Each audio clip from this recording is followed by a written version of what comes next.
নমস্কার বন্ধুরা, কেমন আছেন সবাই? আমি মিতা আর মিতার রান্নাঘরে সকল দর্শক বন্ধুকে স্বাগত জানিয়ে আজকের ভিডিওটি শুরু করছি।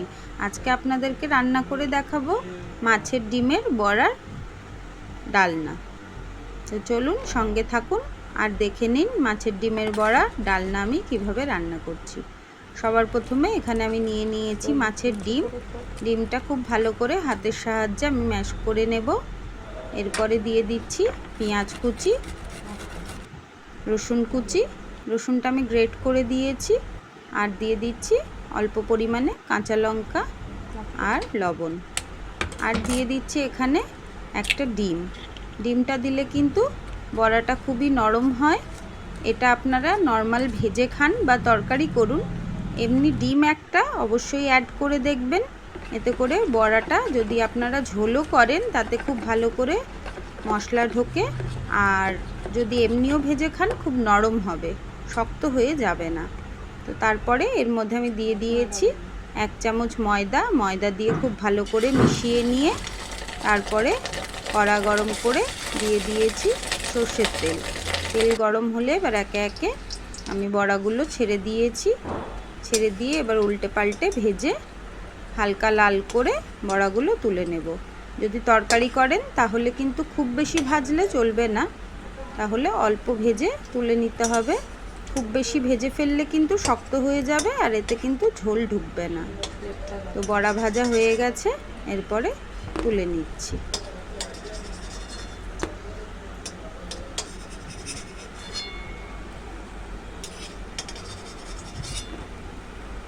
দেখুন এরকম লাল লাল করে বড়াগুলো আমি ভেজেছি।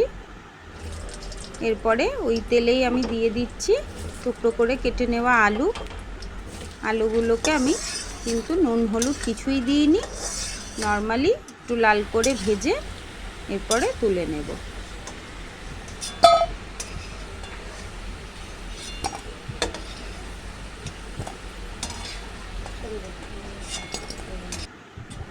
আলু ভেজে তোলা হয়ে গেছে, এরপরে দিয়ে দিচ্ছি ওই তেলেই গোটা গরম মশলা, গোটা জিরে আর তেজপাতা ফোড়নটা একটু লাল করে একটু স্মেল ফোড়নের বেরোলেই দিয়ে দিচ্ছি কুচনো পেঁয়াজটা দিয়ে পেঁয়াজটা কিন্তু ভালো করে ভেজে নেব।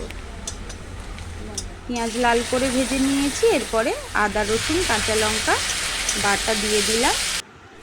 মশলাটা একটু ভালো করে কষিয়ে নিয়ে এরপরে দিয়ে দেব কুচিয়ে নেওয়া টমেটো কুচি দিয়ে দেব পরিমাণ মতন লবণ, যাতে টমেটোটা তাড়াতাড়ি মজে যেতে পারে। এরপরে টমেটো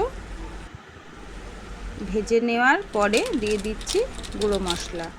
রেগুলারের যে গুঁড়ো মশলাগুলো আমরা ইউজ করি সেগুলোই দিয়েছি, জিরে ধনে হলুদ, আর দিয়েছি কাশ্মীরি লঙ্কা। যেহেতু কাঁচা লঙ্কাটা আমি একটু বেশি পরিমাণে ব্যবহার করেছি, আপনারা চাইলে ঝাল লঙ্কার গুঁড়ো ব্যবহার করতে পারেন।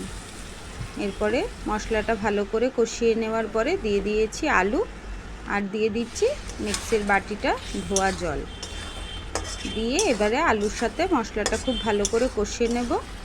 আলুটা আধ সেদ্ধ হয়ে গেলে দিয়ে দেব অল্প পরিমাণে চিনি। আপনারা মিষ্টি খেতে না চাইলে চিনিটা কিন্তু নাও দিতে পারেন। ভালো করে এবারে কষিয়ে নিয়েছি, এরপরে দিয়ে দেব গরম জল। অবশ্যই কিন্তু এই তরকারিটা গরম জল দেবেন, কেন কষিয়ে নেওয়ার পরে মশলা ঠান্ডা জল দিলে কিন্তু তরকারির স্বাদ নষ্ট হয়ে যায়। গরম জল দিয়ে এরপরে ঢাকনা চাপা দিয়ে আমি আলুটা সেদ্ধ হওয়া অবধি অপেক্ষা করব।